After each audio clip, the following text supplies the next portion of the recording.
Now we are moving to lymph nodes. Okay, so the yield minimum standard is 12 lymph nodes. What are the challenges? Many times we may not get that many lymph nodes, and that may be related to things with the surgery or pathology related or patient related. You usually see high nodes in females in right-sided tumors when there is microsatellite instability, whereas node number will be less in elderly people, in obese people, and especially in post-neoadjuvant. Most of our cases are coming after neoadjuvant chemotherapy nowadays, and the surgical oncologists are not at all happy when we give less than 12 lymph nodes. In fact, in our hospital, we have a wonderful surgical oncology team where the postgraduates, the MCH oncology, surgical oncology PGs, they come and sit with our PGs, pathology PGs, in excising the lymph nodes. Okay, so if you have a very good team, you can request for that also. Some of the factors can be surgeon related depending upon the length of the colon. They may not be able to remove that much of length because of many factors surgically, and some of them are pathology related. Okay, we spend more time in describing the tumor, in taking the tumor and giving sections from the tumor. In the excision specimen, just spend 5 minutes in the tumor. See, in the biopsy, diagnosis is very important, whereas in the total excision specimen, the prognosis and the theranosis are more important. Okay, so you have to spend more time in lymph node retrieval and giving nice sections from the radial surface and radial margin. So again and again, I'm telling margin and lymph node, very, very important rather than checking the tumor. I'm not saying checking the tumor is not important, but lymph nodes and margins, excuse me, are more important in the excision specimens. So we have to use our diligence and we have to increase the time.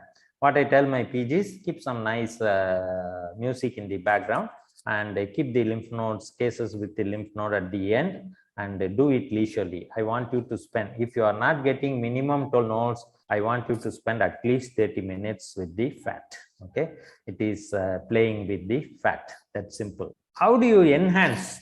Okay, you can remove this fat and throw them into fat clearing agents, either xylene or acetone, but both are toxic and unpleasant to use. So now we have some non-toxic, non-enhancing solutions. It can be pure alcohol, but you cannot drink it. You have to use it only to fix the lymph nodes and visualize the nodes better. Or there is a solution called glycolic acid, ethanol, water, and formalin, GEWF.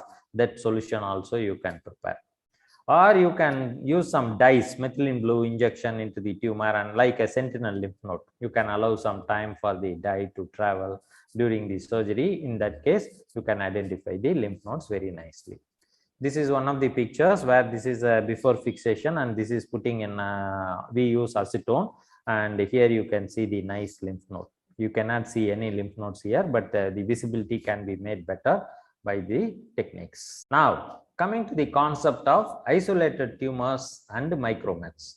One thing you have to remember, whenever you see metastasis in a lymph node, you have to measure them and see them, whether it is 0.2 to 2 millimeters, 2 to 2, 0.2 to 2. Okay, when it is 0.2 to 2 millimeter, it is called micrometastasis, otherwise known as N1 in open bracket. MI means micrometastasis.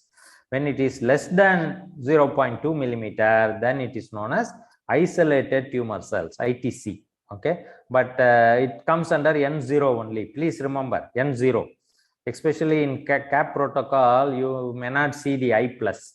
Okay, you may see IHC in some other organs, not in the colon. Okay, it's N0 even when you see isolated tumor cells. We don't know the importance of this today. Probably in down the time, we may be having some prognostic significations. But whenever there is a tumor in the lymph node, measure it is less than 0.2 or 2 millimeters. Less than 0.2 means isolated tumor cells. More than 2 means nodal metastasis, N1. When it is in between, it is N1 micrometastasis. Okay, so this is the picture that nicely shows some isolated tumor cells. Okay, less than, and when you see multiple, you have to go for the largest. You cannot add, this is 0.1 millimeter, this is 0.1 millimeter.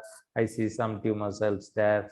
Probably when you add up all the three, it is 0.3 millimeters, so it is micrometastasis. No, You have to go to the largest and measure that focus. Okay, and this picture, if you are lucky, you can see these tumors.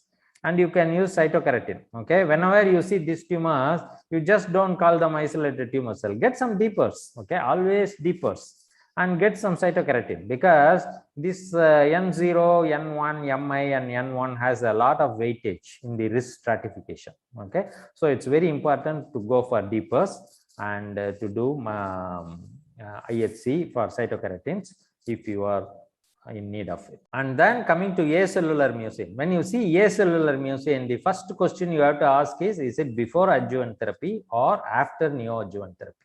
When you see before adjuvant therapy, imagine this mucin should not be there. That means it is secreted by some cells, and the patient never had any treatment. So those cells may be hiding there. So you have to take it as positive if the acellular mucin is before neoadjuvant. But when it is after neoadjuvant, that means the tumor cells are killed, they are not hiding, the mucin is not responding to chemotherapy because there is no dividing cells in the mucin, and so all the tumor cells are gone, they are not there. So this should be considered as negative. Okay, unfortunately in CAP and AJCC they have not mentioned it, but in UICC, okay, contra cancer union, they mentioned about neoadjuvant therapy. If it is before neoadjuvant, it is positive, and if it is after neoadjuvant, it is negative. This understanding is very, very, very, very important. Next, we are moving to tumor deposit. See, previously all the tumor deposits that are well circumscribed, whether you see the capsule or lymph node, lymphoid structures, it is lymph node. But now they are telling non-lymphoid tumor deposits can happen. When you see a very irregular, without any capsule, without lymphoid structures in the mesocolon or in the mesorectum, away from the primary tumor. It should not be connected with the primary tumor. If it is connected with the primary tumor, it will become T4A or T4B. Okay, so it should be away from the primary tumor, non-lymphoid structure. Okay, that's the criteria for tumor deposits. Tumor focus in the pericolic or perirectal fat without identifiable lymphoid tissue, lymph node tissue, and away from the primary tumor. These are the two criteria you have to remember. And you have to always rule out vascular and perineural invasion. There is a typo there, perineural invasion. Okay, so I will correct it after. Perineural invasion. So you have to rule out vascular and perineural invasion. You may be thinking, how come this can be a vascular invasion? I will show it those slides in a minute. So these tumor deposits, when the nodes are negative, this will fall under N1C. Whether it is one tumor deposit or 100 tumor deposit doesn't matter. It is N1C. When the lymph nodes are positive, tumor deposit doesn't matter. Whether it is present or not doesn't matter. So when you see a tumor tissue not looking like a lymph node away from the primary tumor, look for the lymph nodes. When the lymph nodes are negative, take it as N1C. And before doing that, you again do deepers, because when you do deepers, you may get some lymphoid tissue, some capsule and subcapsular sinus and some lymphoid aggregates in the periphery. Okay, so you have to rule out nodal disease before committing yourself into the tumor deposits. These are all the things only pathologists can do. Clinicians or radiologists cannot do. Okay, so that's why we have to pay more attention. Next, we are talking about tumor budding. Tumor budding, I'm just telling the scoring system now, but the criteria is up to 4 cells. Single cells or small clusters up to 4 cells are known as tumor budding, and you have to see them at the infiltrating margins, at the epithelial mesenchymal junction. That's where you will see more of tumor budding. Okay, how you have to see? You go to the 10x, go through all the epithelial mesenchymal margin, see where there is infiltrating cells or more bluish cells in 10x, and then go to 20x, and then count the number of tumor budding, okay, per 0.785 millimeter square, and they have a nice conversion table. You can check it in the CAP protocol also, it is there. and you have to multiply with the high power field in our microscope. When the tumor budding is 5 to 9, okay, always remember the middle criteria. 5 to 9, it is intermediate. Less than 5 is low, more than 10 or equal to 10. 10 or more is high. Okay, let us see some pictures. See here, this is the tumor. These are 4 tumors. Here, this is the junction, very well circumscribed. You don't see anything. Okay, so this is no tumor budding. Whereas here you see the tumors. These things you cannot count it as tumor budding. Okay, there are more than 4 cells. These are all the things. Even here you cannot count them as tumor budding because they are trying to form glands. Okay, but these single cells or up to 4 cells, these are all the tumor budding. Okay, so they are less than 5.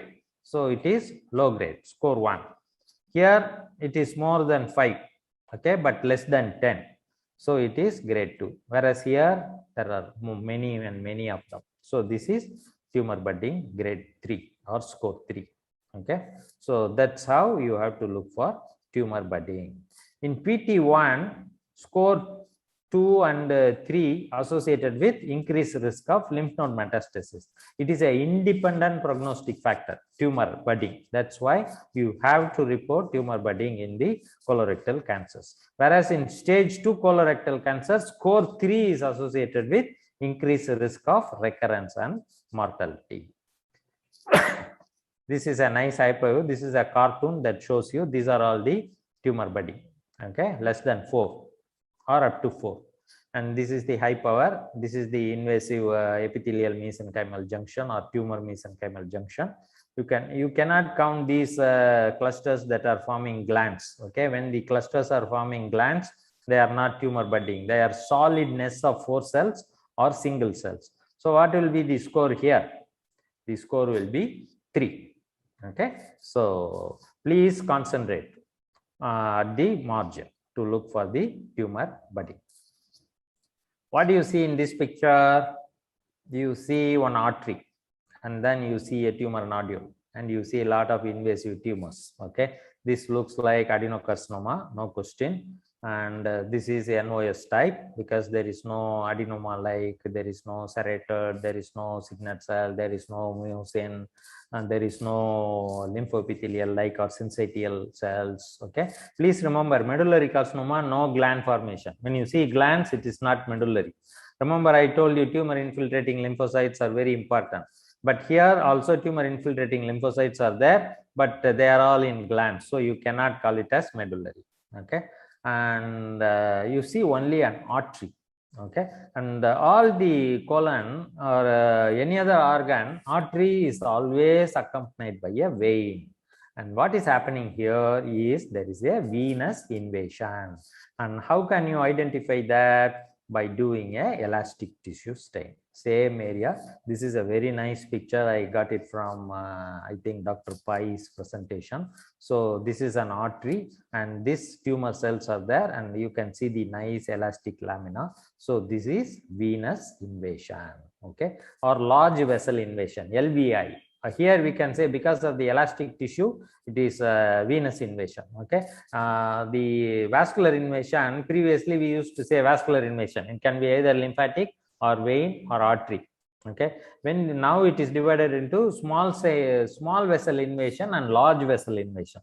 When do you call small vessel invasion? There is no muscular layer, there is no elastic tissue. If you see a vascular space with the tumor cells without muscular layer and elastic tissue, it is small vessel invasion.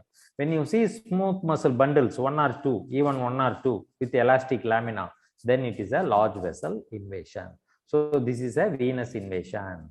Venous invasion has its own risk stratifying effect. Okay, this is a independent prognostic factor, venous invasion. And this tells you how you can look. Grossly, it may look like a linear speculations or protruding tongue-like appearance or orphan artery appearance. And the elastic tissue stain may be useful. And this is why in the United Kingdom, they do routine elastic tissue. And there are 2 uses of elastic tissue. One is large vessel invasion. Other one is to differentiate T3 from T4A, where there is the elastic lamina in the serosa breach is T4A. I hope you understand the use. And this is where I am telling, this is like a tongue. Remember in thyroid, we used to call mushrooming. That mushrooming is nothing but vascular invasion. Whenever there is a mushrooming, if you take deep pulse in thyroid, you can see nicely they are going into the vessel. And see the artery here. Okay, and this is the orphan artery. So this is a vein. This is a venous invasion. And there is another one here. There is a orphan artery, and this is another protruding tongue of tumor cells. This is also venous invasion. And again, this invasion, this vascular invasion, again nowadays divided into whether they are seen in the muscular layer, intramural or extramural. Extramural vascular invasion is carrying a bad prognosis. Okay, so vascular invasion, it's now very simple. See them whether it is in the small vessel or large vessel, depending upon the presence of smooth muscle and elastic tissue, and whether the vessel is in the muscle or outside the muscularis propria. Then it will become intramural and extramural. So there are 4 components in the vascular invasion. This is classic venous invasion. Now we are going to perineural invasion, which is the last risk stratifying factor. And you all know we have that neural plexus between the inner circular and outer longitudinal layer, and that's where we have to look very easy to identify the perineural invasion. And this is the high power of the same thing with showing tumor cells invading the nerve. This is a signet cell carcinoma, and this is a S100 stain that shows the neural involvement by the tumor cells. Perineural invasion has a risk stratifying effect. Okay, this is associated with bad prognosis. So those are all the risk factors and the challenges in colorectal cancer. A quick word about immunohistochemistry in colorectal cancer. The role of immunohistochemistry in colon itself, other than MMR, okay, mismatch repair gene, doesn't have any value to differentiate benign from malignant. Okay, for example, CK20, it takes the normal colonic epithelium, hyperplastic colonic epithelium, dysplastic epithelium, and cancer. Okay, by showing the presence of CK20, you cannot differentiate normal from dysplasia from cancer. Same thing for CDX2. Previously, CDX2, they thought it is colon specific. Now they are saying it is mucin secreting cell specific. Lung carcinoma mucin secreting may be CK20 positive, CDX2 positive. Now we have a very specific marker for colon, and it is known as SADB2, and it is a nuclear marker like CDX2. SADB2 means it is colon, and this IHC is mainly helpful in metastatic setup, not in primary colorectal cancers.